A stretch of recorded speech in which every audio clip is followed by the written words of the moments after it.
Hey, what's up? I'm Allie and welcome back to my channel. I've been a bit naughty and now I bought a lot of books. I got greedy, okay? I saw things, I wanted them, I snatched them up. Happens. I also thought that I had to do a lot of prepping for the spooky season, apparently. Also, I had some book of the month credits to use. So there's just a lot here, okay? Let's talk about today's sponsor, which I'm sure you've already guessed.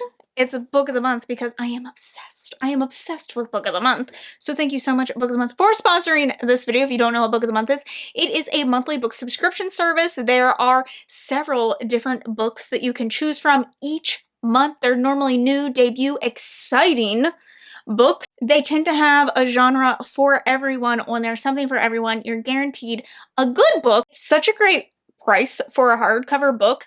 Also, if you're in a reading slump, like we all feel like we have been recently, you can skip a month at absolutely no charge. I am obsessed with the service. I look forward to getting a book every single month, and one that I know is just going to be talked about and buzzed about and all the good things. Also great if you're a book collector or looking to expand your collection or just try out something new. They are also expanding to Canada. I know, finally they are expanding to Canada. So if you are interested, I do have a link down below so you can check them out, see all the good stuff that is happening on the website, all the good backlist selection as well, but all the great new picks that they have each month. And you can get your first box for $9.99 if you use the code Hardback Hoarder. So, that being said, let's talk about the books that I picked up. Oh my god, these crack me up. I'm sorry, I'm obsessed. I'm obsessed. This is so cute. I put my shelf first. Absolutely. Wait, this is perfect. Okay. What my first selection that I picked for the month was a Thistlefoot, which was one of my most anticipated releases of the year. This is like Baba Yaga inspired, and it is a retelling of this house that is a sentient house, and basically it is alive and it goes on a journey. I think what has happened is Baba Yaga has passed and the house is now being inherited by relatives, and they find out that this house can move and do all these fun things, and there is a shadow man that is hunting them down. So they go on an adventure in Thistlefoot in order to try to escape this shadow man, and I think that's gonna be so good. And I just realized that this works for a reading prompt for Gothtober. And then my second pick that I got for the month was The Kiss Curse. This is the kind of companion to The Ex-Hex, which I read last year, which is a witchy romance book. It's really cute. It's a contemporary, and this one is about a witch who is running a really successful shop. And then Wells moves into town, and he also sets up a shop. And now they're in competition and they start this rivalry. However, it's quite a steamy rivalry, and there's normally like some magical mischief that's happening in this town. And it's so cute. The first one was so adorable, so I'm so excited to read this one for October. You can Book of the Month for sponsoring this video. Believe me, it won't be the last time you hear about them in this video. Now, some of these things I can't remember if I've talked about yet or not, because I've kind of gotten some books mixed up as I've been reading them as they come in, and I can't remember what all I've mentioned or not. A bunch of horror novellas. One is called Sour Candy, and this is about a man who seems like he's doing well with his son. Everyone sees him out, and he's just such a doting father for his son. The problem is, this man did not have a son 2 weeks ago. He just had a weird encounter with this so-called child, and now the child, like, owns him. What is happening? Also picked up Mapping the Interior, which is about a boy whose father has passed, and he thinks he sees his father's ghost, and he doesn't really understand what his father is doing. It might be good, however, his father wasn't a good person, so it might be sinister.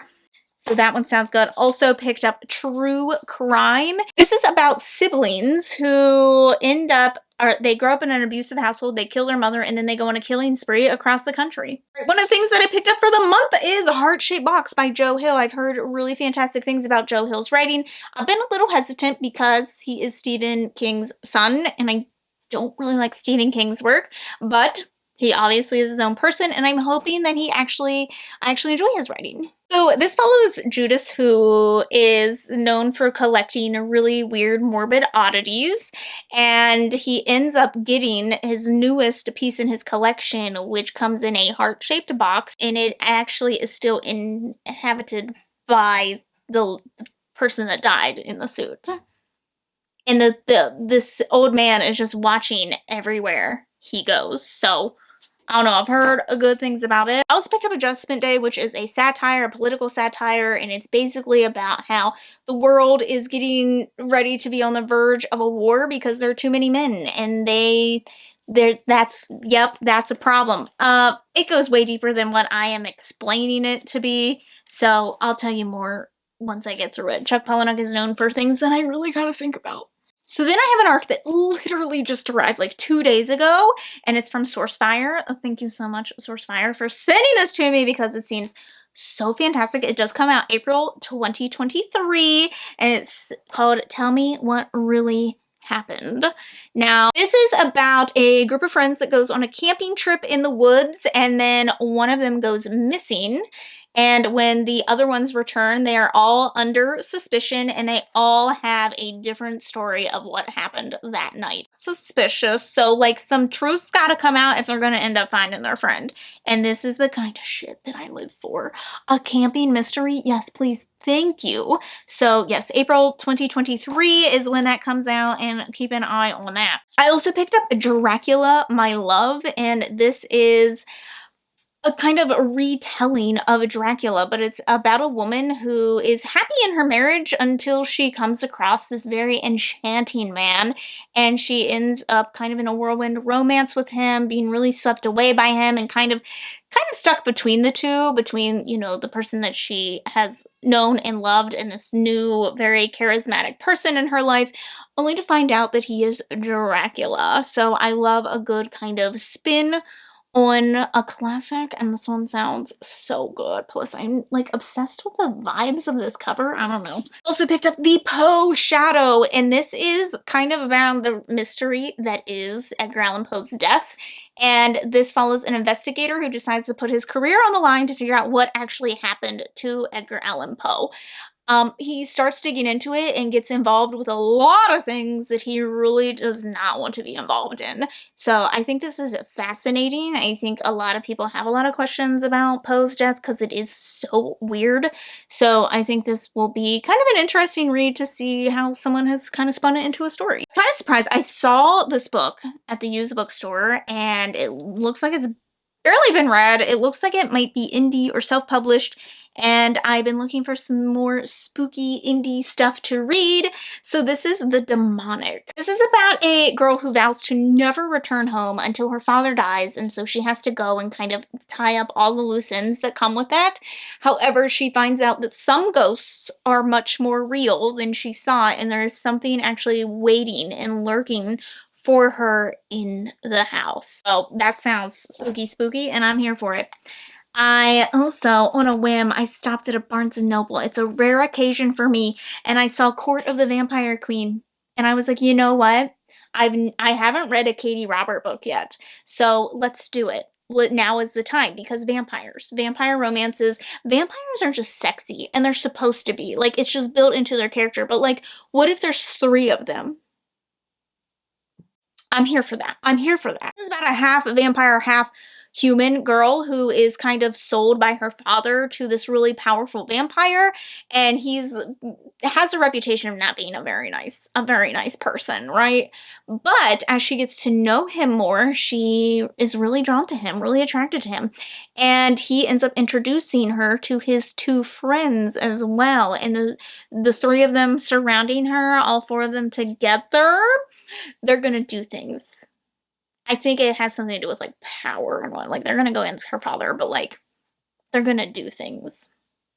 I also found Girl, Woman, Other, and this was on the free shelf at the library, so I snatched it because I've heard really good things about this, and this is about just intersectionality between identity and being a Black woman, and I do believe that it's mostly based around British Black women as well, and just kind of all the different roles in life that they play and how society treats them. So I'm not really sure what the storyline is, just that it is about all the different various characters and their lives.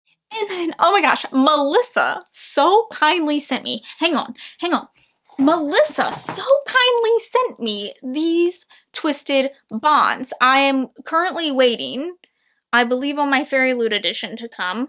And so I've been kind of just holding off on reading this, but she decided to send me hers when she was finished, and I'm so excited because I fucking loved the first one. I'm really excited to get to the second one, so I'm really happy that she sent it to me. I normally like to annotate an edition, so very, very excited. So the first one is basically about a girl. They've been told all these stories about the Fae and how awful the Fae are, and her sister ends up getting sold to one of the Fae as his wife.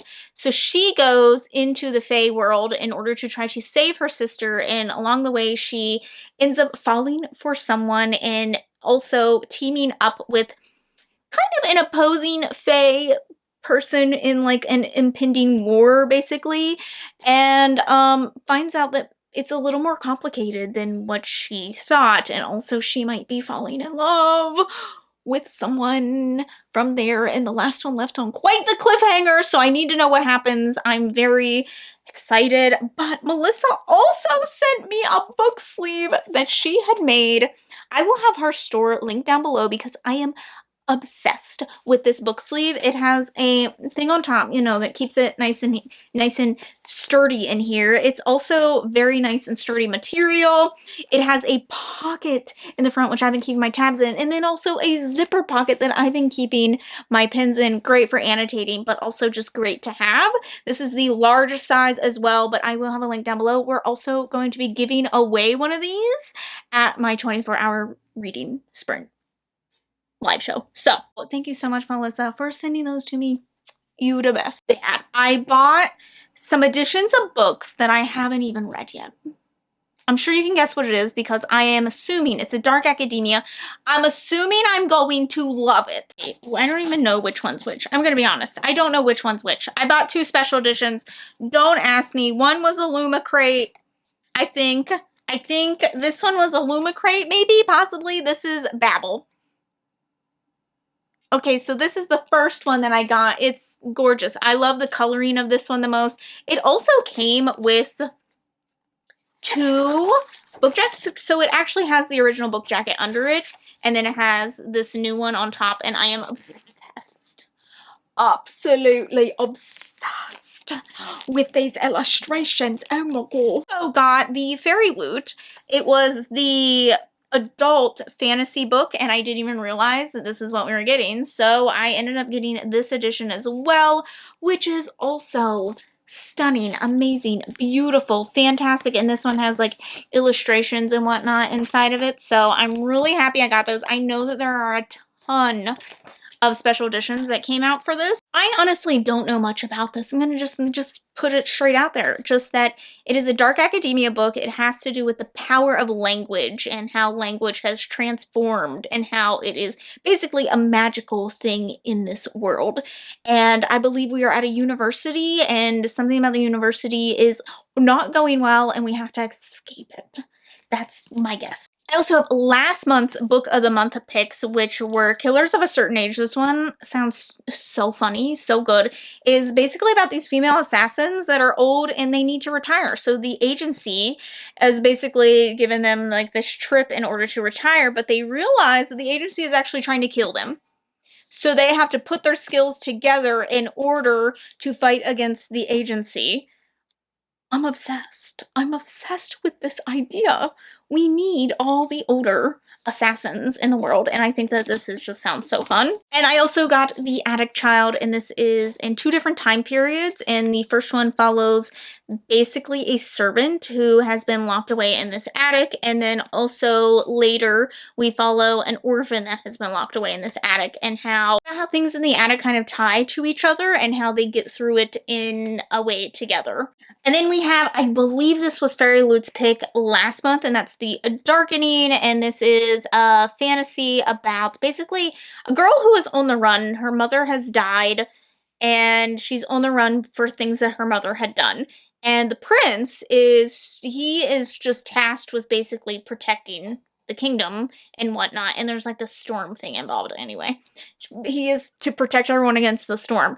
Well, he ends up catching up with her, and she will do anything to keep her father safe, in a way also cheat her way into the prince's life in order to get close to him, only as she gets close to him, she realizes that her mother's death wasn't what she thought, and there's a lot more to it than that. And so she's going to have to trust the prince in order to fully figure out the truth of what has happened. And then we have the Book of the Month picks that I got that were kind of extras and whatnot, just credits that I have and decided to get. We have Upgrade by Blake Crouch, and I haven't given Blake Crouch a chance in a while. So I think it's time to give him a chance. I really enjoyed Dark Matter a whole lot when I read it, so I think a scientific thriller would be something up my alley again. And this is about a boy who I believe his genes have been hacked, and things are just going a bit haywire in his life. And I think this has to do with there's a war, and they're trying to engineer humans in order to be more than human to win this war, which, you know, they probably would do if they could. I also got The House Across the Lake by Riley Sager. Riley Sager we're on thin ice right now. Okay, so I thought we'll get it. We'll give it a try. A woman who moves into this house and she kind of becomes fascinated with the house across the lake. And after a near drowning experience unites them, she becomes close and realizes that the marriage that she's been watching from afar isn't quite as perfect as it seems, and when the wife goes missing, she immediately suspects the husband. However, there's more to it than that, and there's some secrets in the dark that may have to come out. We always are all about the secrets coming out, you know? We have Well Met. I've actually read this book, and I absolutely love it. It is a romance comedy that takes place at a Renaissance fair, which is perfection. This is kind of like a no-nonsense Renaissance coordinator who... he is kind of a bit of a jerk to her, and she just kind of signs up, just something to do with the Renaissance fair. She's kind of been put into the role, so to say, and so she ends up becoming like a barkeep type thing, a barmaid. And then he is a pirate, but when he is in character, he is swoon-worthy, and he is witty, and they have a lot of banter between the two of them, and they start to fall for each other in character. But what does that mean when they're not at the Renaissance fair? And it's a good one. It's a good one. I'm losing track of my Fairy Loot books, but there was also Violet, Maid of Thorns, and this follows Violet, who falsely prophesizes things for, like, the royal kingdom and whatnot. Just, you know, why not? Silly shenanigans. And she is told to falsely prophesize the prince's romance, and she already knows, like, the prince is going to basically remove her from her role once he becomes king and whatnot, and so she's trying to do something about that to save her role. But when she ends up doing this prophecy, she ends up awakening a curse, and it could end in love or in death, depending on who the prince picks to marry him. And as she is working more closely with him, she is finding it harder and harder to fight the attraction. The line between hate and attraction is very thin here, so. But I have a feeling things are not going to go well based on the curse. Anyway, I think that sounds so good. I'm almost done. I think I'm almost done. This doesn't even include all the Kindle books that I bought. I bought so many Kindle books this past month. What is wrong with me? I don't know. I also got Kingdom of the Feared, again, waiting on my Fairy Loot edition to come in, but I need one now. The series is so addicting, and I need one now. The first one is about a girl, her twin sister is murdered. She thinks there's some suspicious activity happening there because her family are witches, but no one's supposed to know. So she tries to summon a demon to help her solve her sister's murder, but she ends up summoning a Prince of Hell, a very sexy Prince of Hell. And he has some interest in the murder as well, so they have to work together. But, you know, how can you resist a sexy Prince of Hell? Okay. So the second one ends off also on quite the cliffhanger of things to know. So I need to know. I think this is the third and final one. So I am very, very excited. I've heard such good things. I mean, this series is so addicting. And then the last thing that I have to talk about is Night Film. Now, this was a BookTube classic back in the day, and I think it's time to bring it back. This is a thriller that I think is told a bit in like mixed media format about a woman who I believe she is murdered. She's found dead in an abandoned warehouse, and the thing is, she is actually tied to this cult horror classic media guy, and everyone kind of thinks it's suicide, but we have one journalist who does not think so, and so he decides to dig into this and get close to this cult horror guy in order to figure out if anything had something to do with that, because there's some weird circumstances and some weird coincidences between it. So his life might be on the line as he gets closer to figuring out the truth. Thank you again, Book of the Month, for sponsoring this video. Don't forget you can check out Book of the Month down below if you're interested. Let me know if you've read any of these books, which ones I should get to, which ones you would like to see my reviews about, which ones I should prioritize, which ones are great. Let me know. Thank you so much for watching this video. Don't forget to subscribe to see future videos from me, and I will see you in the next one. Bye!